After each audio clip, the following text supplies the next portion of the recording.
नमस्कार, मेघास मराठी रेसिपीमध्ये आज आपण शेगावची प्रसिद्ध अशी कचोरी तयार करत आहे। त्यासाठी आपण 1 वाटी एवढा मैदा घेतलेला आहे। त्यात आपण 1 चमचा एवढा कॉर्नफ्लॉवर टाकायचा आहे। त्यात आपण 1 चमचा एवढा कॉर्नफ्लॉवर टाकणार आहे। चवीनुसार आपण त्यात मीठ ऍड करायचं आहे।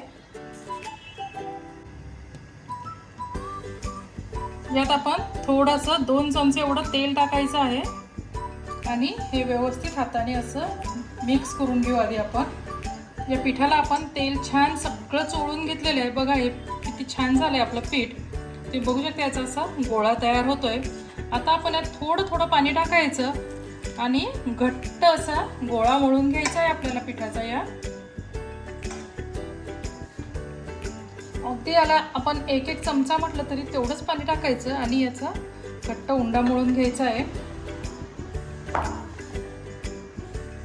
फक्त हे कणिक छान एकत्र गोळा करून घ्यायची। इतपत आपण हे ओलं करायचं आणि नंतर थोडंसं पाण्याचा हात घेऊन छान उंडा चुरून घ्यायचा। जर उंडा पातळ केला तर आपल्या कचोऱ्या छान खुसखुशीत होणार नाही, त्यामुळे आपल्याला छान घट्ट उंडा मळून घ्यायचा आहे। तुम्ही बघू शकता आपण असा छान उंडा मळून घेतलेला आहे। हा आपण असाच ठेवून द्यायचा अर्ध्या तासासाठी। तोपर्यंत आपण याच्यासाठी कचोरीसाठी आपल्याला लागणारा मसाला आपण छान तयार करून घेऊ। आपण कचोरीचं जे सारण तयार करणार आहे त्यासाठी आपण 1 वाटी एवढं डाळवं घेतलेलं आहे। हे डाळवं आपण मिक्सरमध्ये छान बारीक करून घेऊ। तुम्ही बघू शकता आपण डाळवं छान मिक्सरवर असं बारीक करून घेतलेलं आहे। आपण कढई गरम करायला ठेवली आहे। त्या कढईत आपण याचं वाटण तयार करणार आहे। त्यासाठी आपण थोडेसे धने घेतलेले 2 चमचे, सोप घेतलेली आहे आणि जिरं घेतलेलं आहे। हे आपण छान मंद आचेवर खमंग थोडं भाजून घेऊ।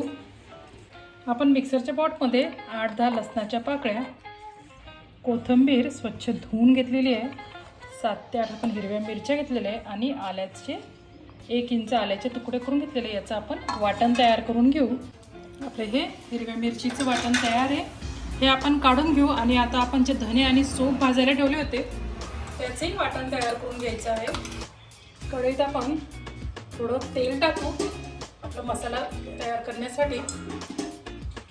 आपलं तेल थोडं गरम झालं की आपण सगळ्यात सुरुवातीला हिरव्या मिरचीचं आपलं वाटण टाकून घेऊ। छान थोडंसं तेलावर फ्राय करून घेऊ। आपण अजिबात पाणी न टाकता हे वाटण तयार केलेलं आहे। आपण धने, जिरे आणि सोप जी घेतली होती त्याचं वाटण टाकून घ्यायचं आहे। तुम्ही यातलं कुठलीच गोष्ट स्किप करू नका आणि जे आपण हे वस्तू घेतलेल्या आहेत त्यात टाकण्यासाठी या प्रॉपर अशाच घ्या, म्हणजे त्याची टेस्ट खूप छान येते। यात आपण थोडासा हिंग टाकायचा आहे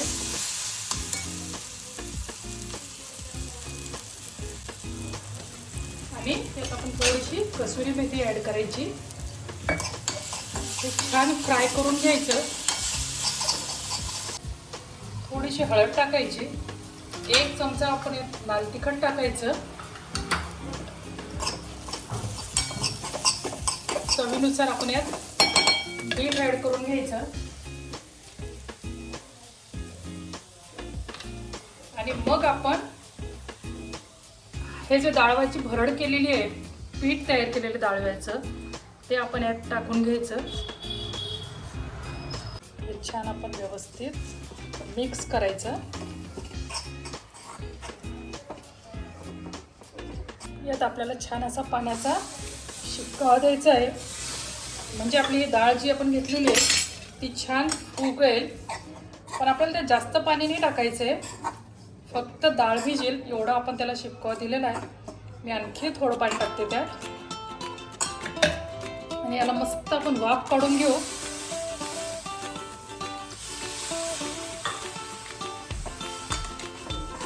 आपल्या मिश्रणाचा छान आता गोळा तयार झालाय। आपण गॅस बंद करू, हे 2 मिनिटं असंच कढईत परतून घेऊ, म्हणजे आपल्याला कढई जशी गरम असते ना आणखी हे थोडंसं मोकळं होईल आणि आपल्याला अशाच प्रकारचं हे सारण तयार करायचं आहे।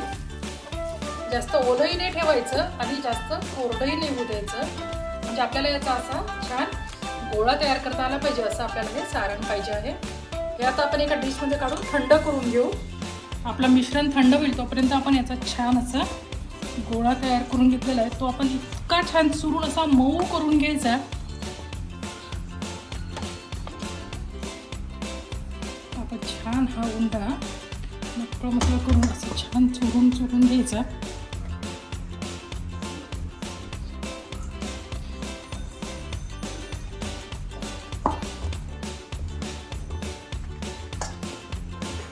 तुम्ही बघू शकता आता आपला उंडा किती छान असा तयार झालेला आहे. याचे आपण आता छान गोळे तयार करून घेऊ. म्हणजे आपल्याला जेवढी कचोरी करायची साधारण तेवढा आपण याचा एक गोळा तयार करायचा. तर मी साधारण मीडियम आकाराचे असे गोळे तयार करून घेते. आपलं सारणही थंड झालेलं आहे त्याचे आपण असे गोळे आधी तयार करून घेऊ. आपण असा एक गोळा घ्यायचा, त्याला गोलाकार द्यायचा आणि त्यात आपण हा मसाला भरून घ्यायचा आहे.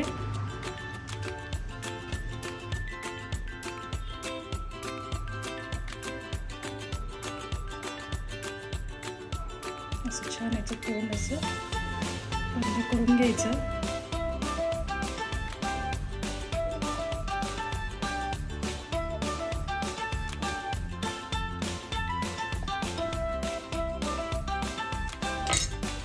लाललादी असं लाटणं फिरवून घ्यायचं. तुम्ही बघू शकता याला मैदा किंवा तेल काही लावण्याची आवश्यकता आपल्याला पडली नाही. काठ थोडेसे प्रेस करून घेऊ आपण. अशाच प्रकारे आपण आणखी कचोऱ्या भरून घेऊ आणि यात मस्त असं सारण भरून घ्यायचं. याचं तोंड व्यवस्थित बंद करायचं.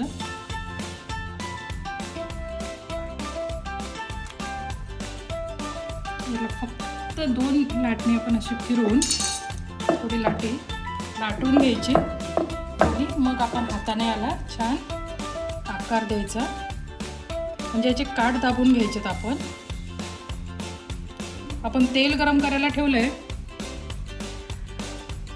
आपल्या गॅसला 2 बर्नर असतात, एक असं मोठं आणि छोटं. तर आपण लहान गॅसवर तेल गरम करायला ठेवलंय.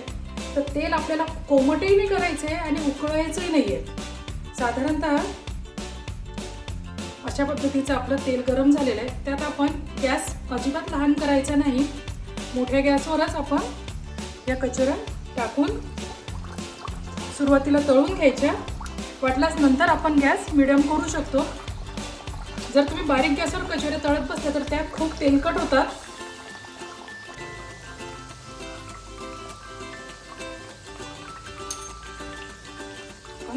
पलटून घ्यायची कचोरी आपली.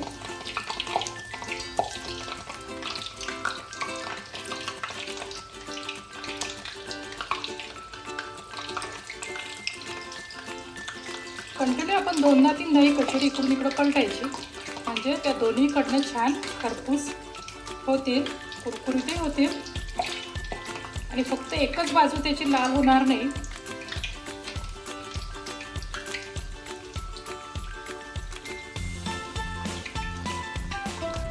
अशा मस्त खरपूस अशा आपल्या आपण कचोऱ्या तळून घेतलेल्या आहेत.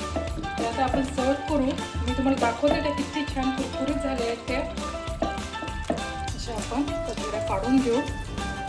त्याचं तेल छान निथळून घेऊ आणि मग नीट सर्व करून घेऊ.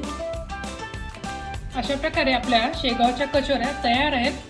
तुम्हाला वाटत असेल याच्यावर असे हे बुडबुडे आलेले आहेत, पण शेगावची ओरिजिनल कचोरी ही अशीच असते आणि ती मिरचीसोबतच सर्व करतात.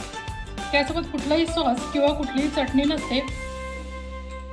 मी तुम्हाला फोडूनही दाखवते की किती खुसखुशीत आणि खमंग अशी झालेली आहे. अजिबात तेलकट अशी ही कचोरी झालेली नाही आहे.